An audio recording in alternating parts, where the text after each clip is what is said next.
Assalamualaikum warahmatullahi wabarakatuh. Bismillah, alhamdulillah, wassalatu wassalamu ala rasulillah, wala hawla wala quwwata illa billah. Allahumma rabbi shrah li sadri wa yassir li amri wahlul 'uqdatam min lisani yafqahu qawli, amma ba'd. Hadirin kiram, para jamaah, para bapak, para ibu, alhamdulillah wa syukurillah, di malam hari ini kembali kita ditakdirkan oleh Allah bisa melaksanakan sholat isya dirangkai dengan sholat tarawih pada malam yang ke-27. Mudah-mudahan segala aktivitas kegiatan kita diterima oleh Allah Subhanahu wa taala. Amin.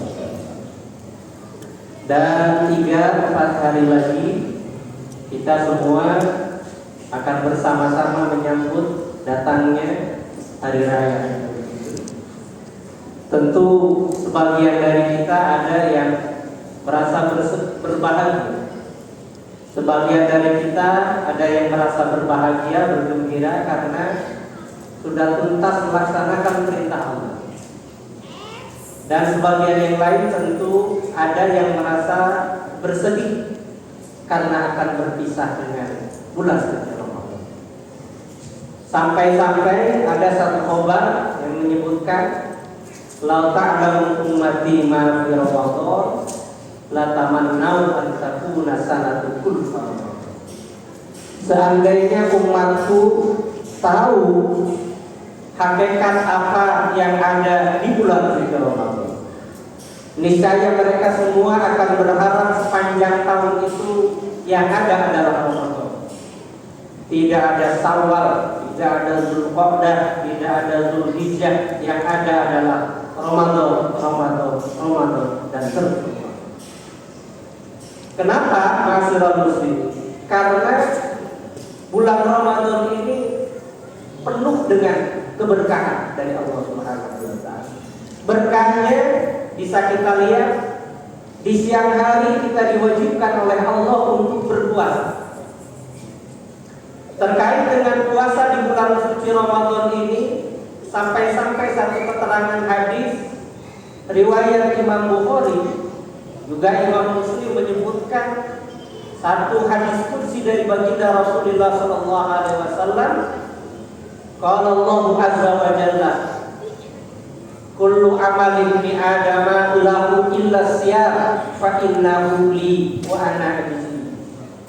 Semua amal perbuatan anak cucu Nabi Adam itu diperuntukkan oleh Allah untuk yang bersangkutan, kecuali puasa, karena puasa itu untuk aku, kata Allah, dan akulah yang akan membalasnya.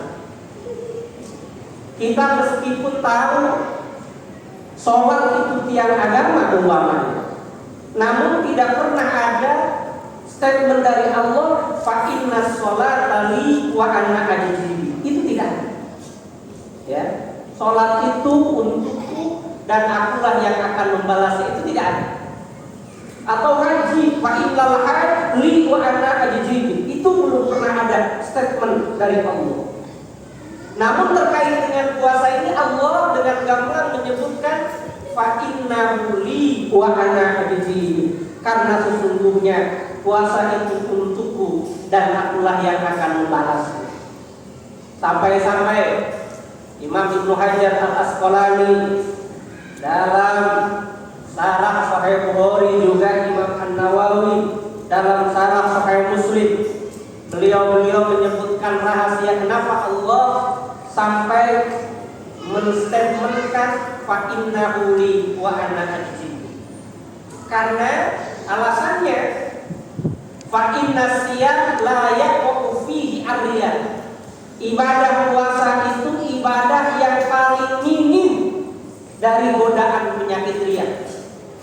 Sementara amal ibadah yang lainnya, peluang dan potensi riyanya, sum'ahnya, ingin dilihat, ingin didengar, pencitraan dan lain sebagainya tinggi. Tapi kalau terkait dengan puasa, itu disebutkan oleh Allah, minim sekali digesek riaknya oleh setan.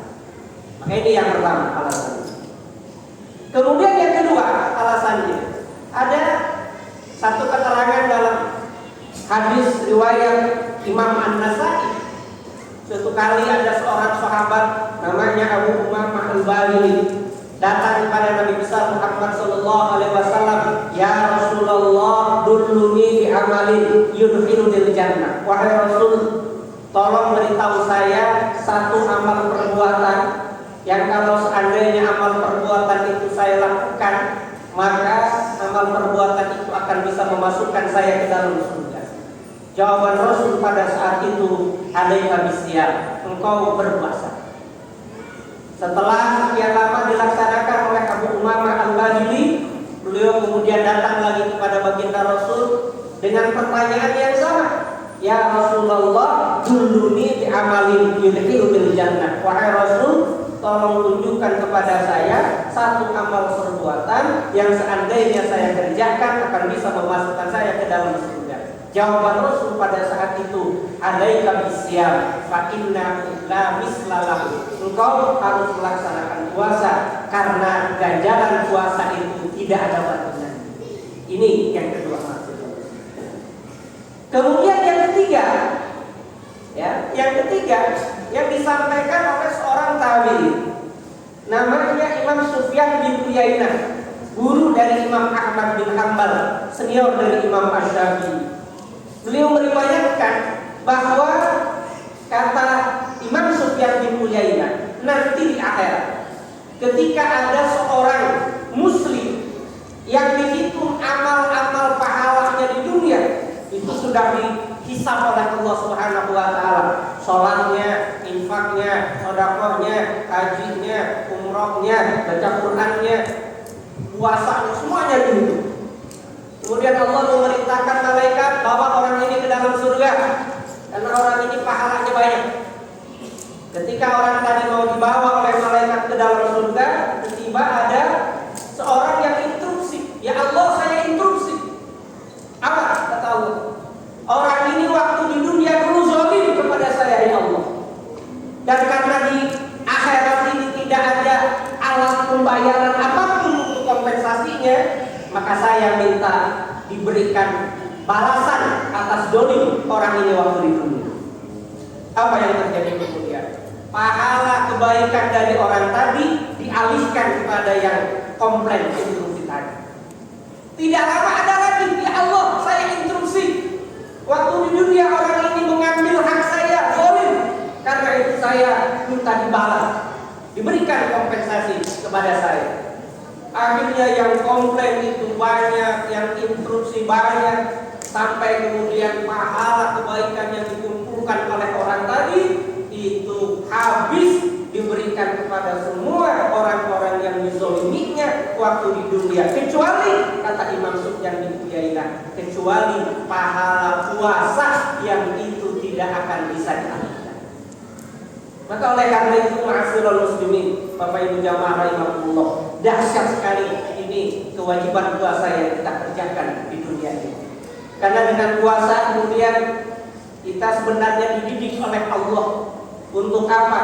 Untuk bisa mengendalikan dari segala nafsu dan perkara-perkara yang halal, bukan perkara yang makruh, apalagi yang haram. Perkara yang halal waktu Ramadan, waktu kita puasa, diperintahkan oleh Allah untuk dikendalikan. Makan dikendalikan, minum dikendalikan, penyampaian syahwat kepada pasangan dikendalikan. Maka kalau umpamanya bangsa kita ini secara umum bisa mengimplementasikan nilai-nilai puasa ini, mungkin kita nggak akan pernah menjumpai yang namanya liga korupsi di Indonesia. Ya. Kenapa itu terjadi? Karena greedy rakusnya luar biasa. Itu ma'asyiral muslimin. Siang hari, malam harinya berkahnya Ramadan itu apa? Sama-sama kita tahu. Bahkan banyak dari kita yang melaksanakan iktikaf dalam rangka ingin memperoleh keutamaan malam Lailatul Qadar. Yang Lailatul Qadar itu khairum min alfi syahrin, lebih baik daripada 1000 bulan.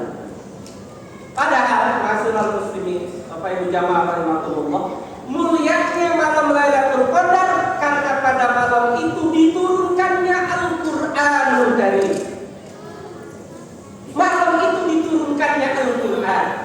Sehingga kalau umpamanya tahun ini ada resolusi di dalam kalbu kita, saya ingin lebih dekat dengan Al-Quran, saya ingin lebih rajin dengan Al-Quran, saya ingin menomorsatukan Al-Quran lebih daripada buka WA, medsos dan lain sebagainya, maka bisa kita katakan umpamanya orang tersebut sudah mendapatkan anugerah yang luar biasa dari Allah Subhanahu wa Ta'ala. Karena apa? Masyaallah, karena kita lihat dalam surat Al-Baqarah ayat 185, Allah Subhanahu wa Ta'ala berfirman, A'udzubillahi minasyaitonir rajim. Syahrul Ramadan alladzi unzila fihi al-Qur'an hudan lin-nas wa bayyinatin minal huda wal furqan.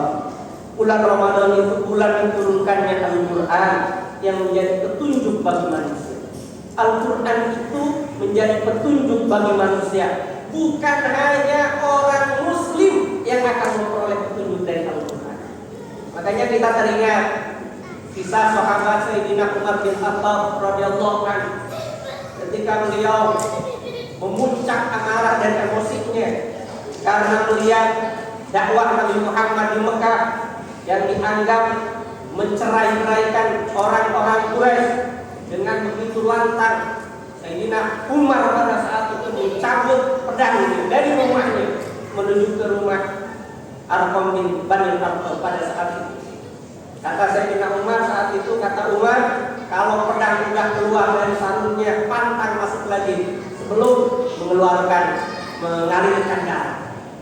Di tengah jalan kemudian Umar bin Khattab ditemui oleh seorang sahabat yang sudah muslim. Umar, mau kemana engkau? Aku mau mencari Muhammad yang telah merusak, memporak-porandakan orang-orang Quraisy. Kata sahabat yang di jalan tadi, kenapa engkau jauh-jauh dari Muhammad? Urus aja keluargamu, adikmu, Fatimah, dia sudah memeluk Islam, beriman kepada Muhammad. Sampai kemudian singkat cerita, Sayyidina Umar ini datang ke rumah adiknya Fatimah, kemudian mendengar bacaan surah Toha ayat 1 sampai 4. A'udzubillahi minasyaitonir rajim. Toha ma anzalna 'alaikal qur'ana litasqa illa tazkiratan liman yakhsha tanzilan mimman khalaqal arda was samawati ula. Toha, tidaklah kami menurunkan Al-Quran ini untuk menyulitkan engkau, melainkan peringatan bagi hati-hati yang takut, yang diturunkan oleh Allah, Zat yang menciptakan bumi dan langit-langit yang tinggi. Mendengar bacaan ini disampaikan, Sayyidina Umar bin Khattab langsung hatinya lembut dan pada saat itu langsung mendapat hidayah dari Allah Subhanahu wa Ta'ala. Maka tentu ma'asyiral muslimin, jamaah tidak salat isya, salat tarawih rahimahullah, tentu apalagi kita orang mukmin, orang muslim, pertanyaannya adalah sudah berapa ayat yang kita baca selama 26 hari ini? Sudah berapa surat yang kita baca selama 26 hari ini? Sudah berapa juz yang kita baca selama 26 hari di bulan suci Ramadan ini?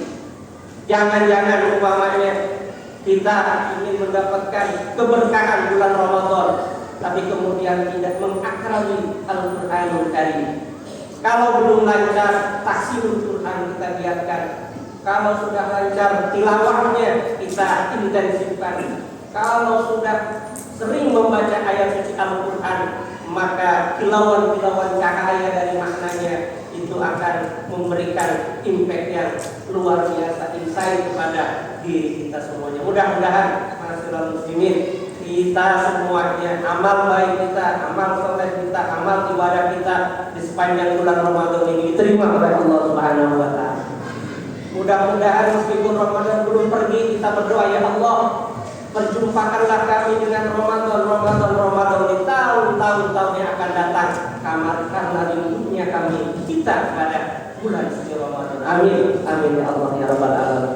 Demikian yang bisa disampaikan, mudah-mudahan ada manfaatnya. Mohon maaf kurang lebihnya. Akhirul kalam, billahi